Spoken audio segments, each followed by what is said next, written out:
There never used to be a wall here. You know, he's right. There never used to be a wall there. So this was a project we did quite a few years ago. Let us walk you through why we built our TV custom wall. Come on. Okay, so once upon a time, this wall didn't exist. There was nothing between this post and this post here.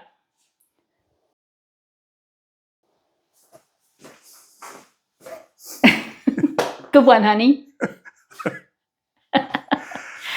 But it wasn't just a normal wall build, as with every project we have here at Kohanie. It involved a lot of other things. Let Philip explain some of the reasons why. Yeah, it gave me a good opportunity to hide a lot of the AV cabling. I ended up being able to run it in the wall.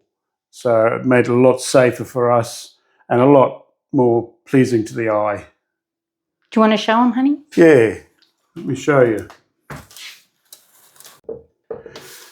So we ran the cables down the wall, which was great having this wall here, because it allowed me to hide a lot of the cabling, which was much nicer to look at.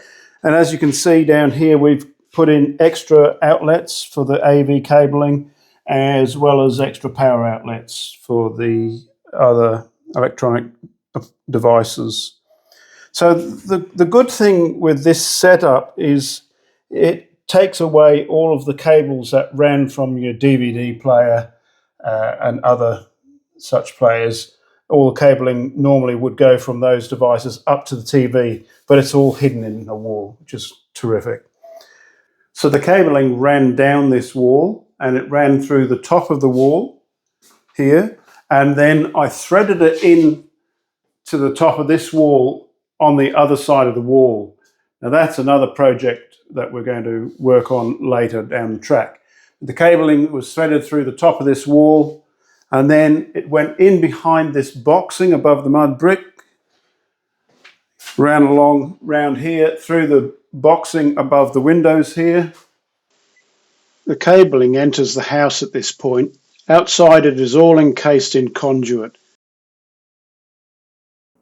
So if you'd like to watch a quick short as to how I ran the cabling and boxed in above the windows, there's a link at the end of the video. So building this wall actually allowed me to better situate the TV. I got this bracket from JB Hi-Fi. It's a great bracket because it allows you to really tilt the TV that way or that way and from side to side. So just imagine we're sitting in the lounge watching the telly. We might have be sitting over on these particular chairs. We can actually swivel the TV around to suit where we are watching it from, and even tilt it a little bit that way. So marvelous flexibility. The other good thing about this TV bracket is it helps you deal with glare and reflection. If you've got a reflection in the TV, it obscures the video. Or if you've got sun on the screen, you can easily deal with that. Either swivel it left or right, or you may need to just tilt it upwards or give it a bit of a tilt downwards. Either way, you can deal with any glare or reflection on the TV, making your viewing much more pleasant.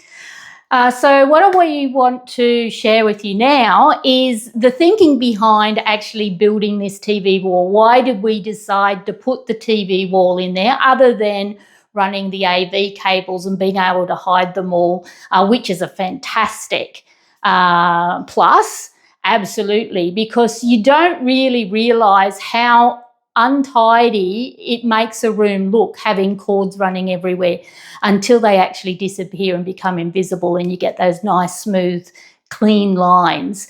And of course when you have those nice smooth clean lines in a environment, it helps that environment to become much more relaxing.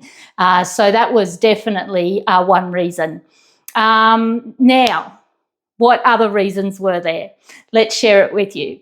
So if you come over here, what I'll do is I'll show you the pathways that used to exist in the house. So here's our front door. So just imagine that we've just come in the front door and we want to go upstairs. So what we had to do was we had to walk this way.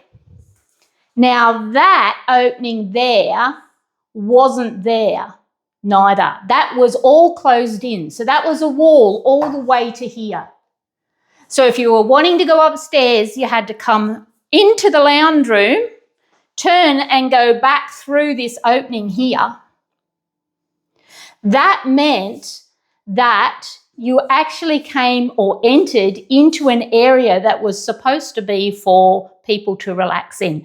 So if you can imagine, you might have friends here, you might be having a cup of tea here or a glass of wine, and thoroughfare kids coming through this way into the lounge room, up through the opening upstairs to facilities, utilities upstairs.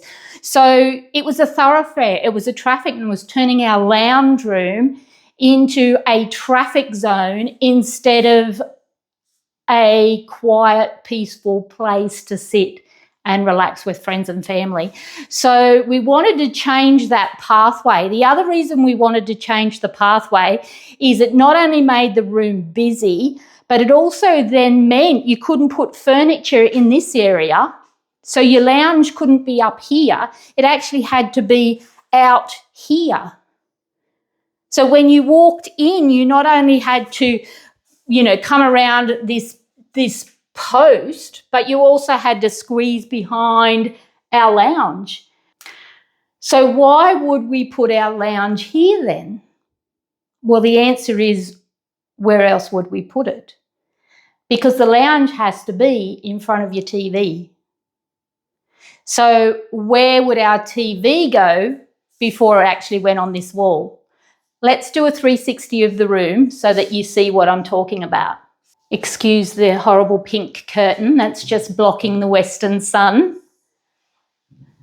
But you can see that the only walls that actually existed was this one and this one.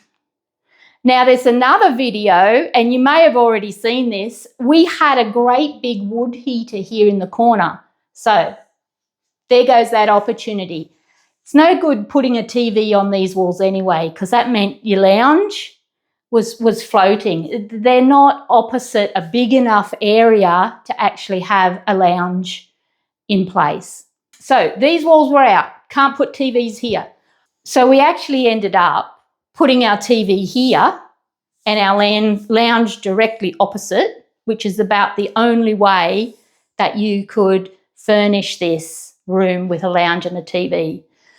That meant the TV was in front of a window, not great, especially if you're looking into the western sun trying to watch TV in the evenings, and the western sun beating through the window on your back of your TV, definitely not desirable. But that's how it was for many years. So when we built this TV wall, it also meant us creating this opening.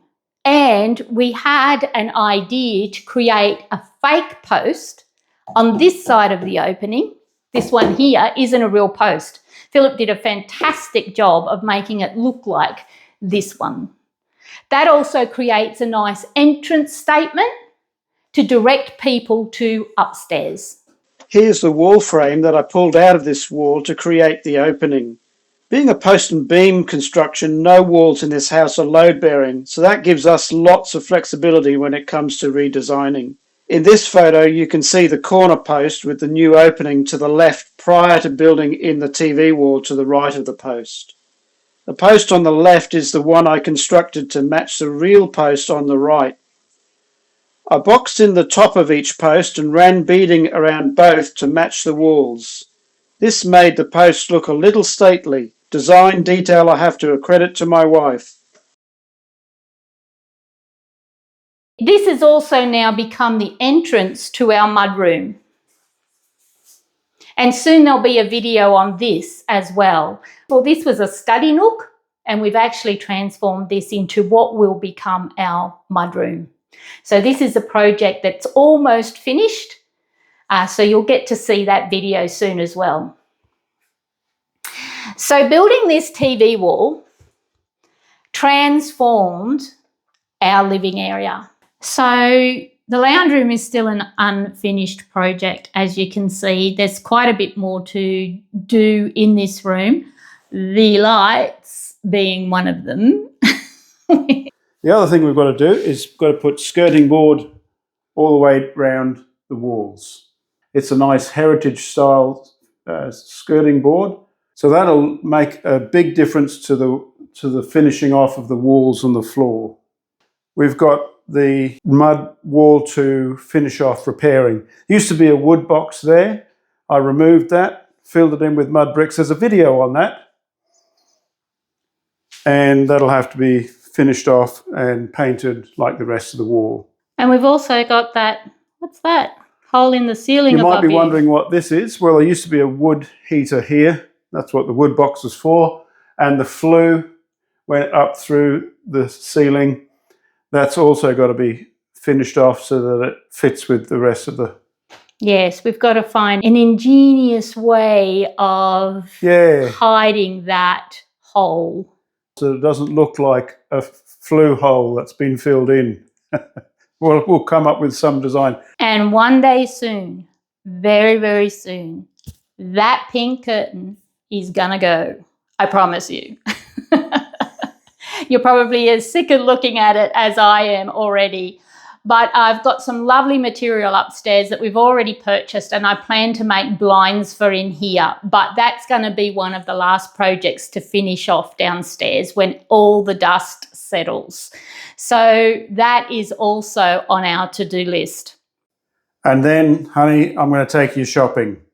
Where we can find some really nice lounges and get rid of these ugly lounges that we've had for quite a few decades. Yes, we're just making do with them. We're very embarrassed about them being on international TV, but we're just making do with them because when you're in a renovation, it's just one big chaotic mess. So we're just making do at the moment. That's it. We're getting there. Until next week, thanks for watching. And if you're a new viewer and you've just popped in for the day, thanks for popping in. We hope you enjoyed this little flashback story about our custom TV wall. If you're a regular viewer, we really, really appreciate your port. We always enjoy a good port. So thank you for that. But we also enjoy and very much appreciate your support. So thank you. Yeah, all the best. See you next time.